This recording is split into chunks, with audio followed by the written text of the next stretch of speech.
Some big news. Sheep Esports once again ahead of the curve. There was a press conference and they summarized it here for us. Fearless Draft is here to stay. And I think that it goes without saying, I think for an entertainment product, I do think that Fearless is far better. I think it's fair to say that game quality sometimes is decreased, but it also means, that the gameplay becomes a lot more relatable because I do think that at the highest level, when games are played, they are very, very predetermined, predecided. And I do think that from a viewer's perspective, it's like the equivalent of watching classical chess matches versus rapid matches or blitz matches where players get a lot more tested in newer and more unique scenarios. Mistakes tend to happen. They're a lot more relatable. And of course, we don't get the same repeated traded matchups over and over again. So I'm happy that Fearless is here to stay. I wish Riot didn't implement it like so spontaneous, because I do think that teams build their teams not thinking necessarily about Fearless in mind. Imagine like an HLE.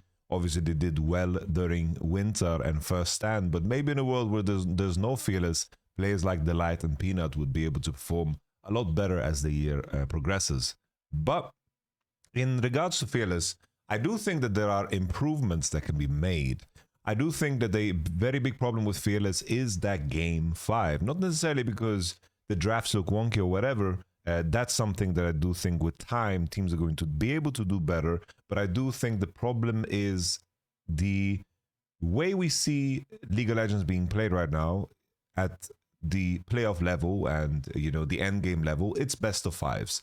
And the issue is that it creates an uneven number of side selections, which in my mind, especially in Fearless, creates a massive advantage in Game 5. If you come into Game 5 with side selection, it's very skewed which side is going to be stronger. Whether it's counter picks in red, or of course, if there's a couple of very strong first pick champions that are available, making, of course, blue side a lot stronger. I do think side selection in Game 5, having 3 side selects over 2, creates a advantage that I think is not fair. And I think there are ways to balance it out. I think that the system of having, for example, a 1v1 or a 2v2, just putting something into place that makes the impact of side selection in Game 5, in my opinion, would make this format so much better and this draft format a lot better. I think that you can even go so far to maybe experiment with putting in a Game 5 blind pick that we saw previously in Korea. And in that way, you get to see both teams picking their strongest drafts possible in a Game 5, and you will have absolute mayhem. But I digress. I hope that as they keep Fearless, they make adjustments to it to make Fearless better. An additional idea that you can, of course, do is give teams a time bank. I think if teams had more time to think on stage, I do think that the drafts would also be a lot more precise. And I do think that if teams just got, let's say, a time bank, if they locked in their picks faster, then they would save that time in a time bank. And then maybe they could, of course, pick, slower when it comes to maybe pick 3, pick 4. Maybe teams would have a 60 seconds time bank that they could utilize, where if the original time, the original 30 seconds kind of runs out and then it transitions into that time bank, I do think that teams would figure out a lot cooler drafts and they would be able to think on the fly a little bit more, And I think that there is a skill set, of course, to be able to just make that gut call and pick Dr. Mundo. Sometimes your teammates only have a little bit, 30 seconds to convince you to pick it. And in some cases, they do so, like Faker and Gumiushi did to, of course, Mr. Owner. But I do think that if we want to make a compromise and make Fearless, let's say, a little bit more precise, I do think this is a good way of doing it. But I do think that over time, as coaches learn and players learn and that they adapt and have more volume on Fearless, I do think it is definitely like a good thing. I do think that I hope the conversation about Worlds and its format, a big conversation has been the double elimination part. But I do think that if you want to keep single elimination, probably the best way to improve the tournament is to make the tournament best of 3 from the get-go. I think it's very, very awkward when you have BO1s, because I don't think League of Legends is meant to be played in BO1s. We have BO1s in the LEC still. We have BO1s at the World Championship still, while every other region has made a thorough commitment to best of threes and best of fives. And I do think that the Worlds format should adapt. And if there's best of threes over BO1s, you also know that the seeding will be better coming into, of course, the single elimination playoff bracket. Because this year's World Championship, I do feel like the four favorites to, the top four teams played against each other, while the bottom four teams played against each other. G2, CFO, TES, and KT were very, very happy to play against each other, while T1, HLE, and of course, AL, and finally Gen G were, unhappy to play against each other because these were the toughest matchups they could draw. I understand KT went for a monster run and they, of course, got the upset win against Gen G. I'm just talking in the grand scheme of things, because at least in my mind, how you determine the first place, I think that's fair and square. But I do think that, being 8th, 7th against, 8th to 6th in comparison to like 4th place, 3rd place, I do think that those nuances matter. I think there should be a difference. Like, I don't think necessarily the top esports was a better team at this tournament than AL or even HLE. And yet in the standings, in the prize pool, in history, in the legacy, it will be represented as they made top 3/4, right? And I do think that part matters.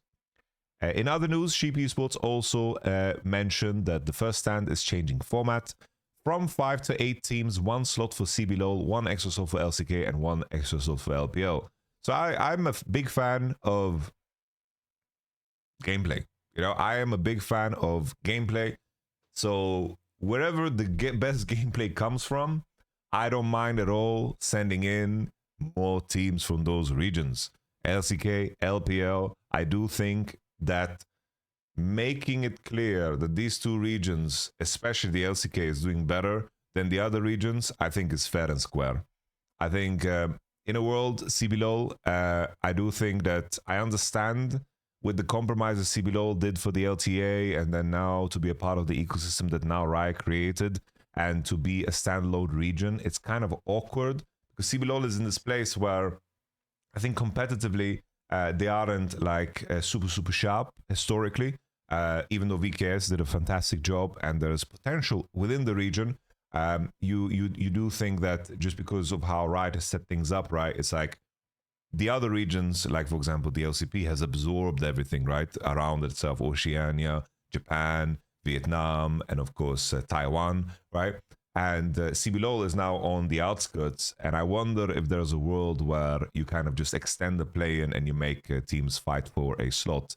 But I understand that this is kind of the repayment for what CBLOL went through, because they just got gutted at the knees and lost a couple of their teams and lost a lot of their storylines, and did so in order to save and commit themselves to this LTA idea that, of course, didn't work out. So I understand from my side and the CBLOL side that they need to be included in the ecosystem somehow, and this is of course the way to do it. So I understand, and I'm happy that CBLOL is taking part. But it would be fun, like what G2 World says, NA and EU should battle. I think any way you create that battle versus NA versus EU, I think that is the best distraction for everybody from the fact that the LPL and the LCK is going to smoke you like a salmon during Carnival. So there's that. But I do think these are really cool changes. It's hard for me to interpret exactly, what this means. Best of 5 matches, playoffs every series.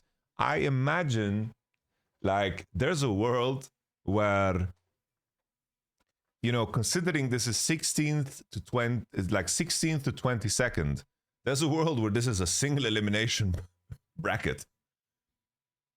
I hope not. I sincerely hope not. If this is a double elimination bracket, I'm happy. Just get it going. 8 teams, rock and roll. I think that would be very, very cool. Very, very cool. But if this is single elimination, I'm going to be a little bit disappointed. But at least you can make the bracket very even and easy. I do think that you're going to put basically LCK 1 and LPL 2 on one side, LPL 1 and LCK 2 on one side, There will be a scenario though where obviously whichever side will get the CBLOL side will have quite an easier pass.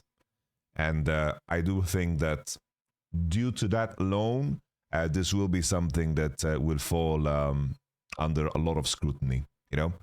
If we want to make a balanced bracket, imagine you have, let's say, CFO. Like, let's say you have CFO, and then you have the CBLOL representative, and then you have, let's say, top esports, and let's say T1. The side of the bracket that has CBLOL will have like a freebie in my mind in this context. So pressure's on, CBLOL, pressure's on. A lot of people are going to look at you guys and hope that you can prove people wrong. But I understand, once again, I repeat from my side, I understand that they need to incorporate CBLOL somehow in the ecosystem, and they try to do the way of absorption, but the LTA North was simply too weak to provide anything. I think it's cool how the trophy looks like a Cypher hat. That's nice. I am happy about this expansion, and I'm praying that this is double elimination. Please, please, I'm on my knees for double elimination. Anyhow, that's the news. That's the news. I guess we can extend this video a little bit longer by talking about, of course, you know, this whole discourse around the double elimination. I do think that double elimination is like, I'm pretty straightforward. It's like, in regards to the history of T1, I don't know why. I saw a lot of discourse around why like T1 fans are upset that this conversation always happens, but I personally, I've always wanted to have double elimination because I am for more games. Plain and simple, I'm for more games, and I don't think that the power of T1 at the World Championship is something that would be diminished if there was double elimination. I personally just want more games, and I want to be able to determine who is 6th place over 7th place.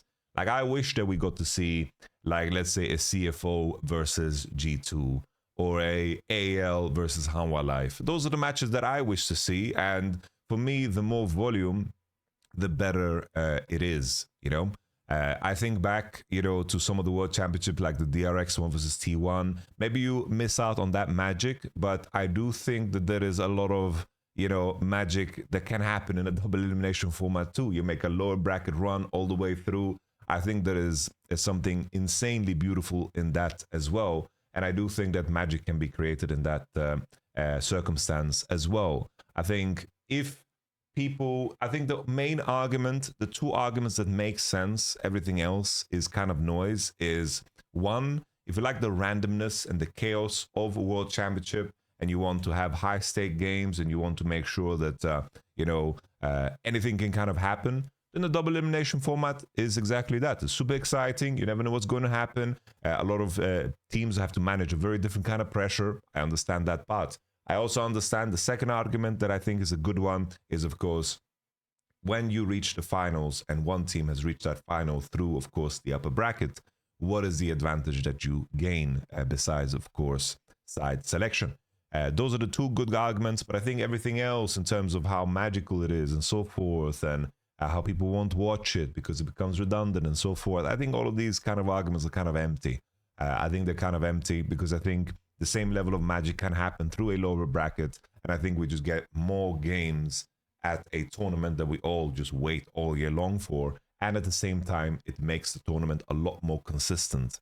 I think sitting there and praying that a draw is good you know, it's not the position that I would like to be in when I've watched League of Legends the entire year, and then I'm like, please let the draw be good. And then, you know, in some cases we get terrible draws, in some cases we get fine draws, and the randomness of that is super scary to me, you know. I do think that by making sure that the tournament is a lot more consistent, I think also brings a lot of value, because I do think a lot of magic can be created there too, and I think that we see that already through MSI. There's that. Thank you very much for watching this video. I'll catch you guys on the next one. Peace.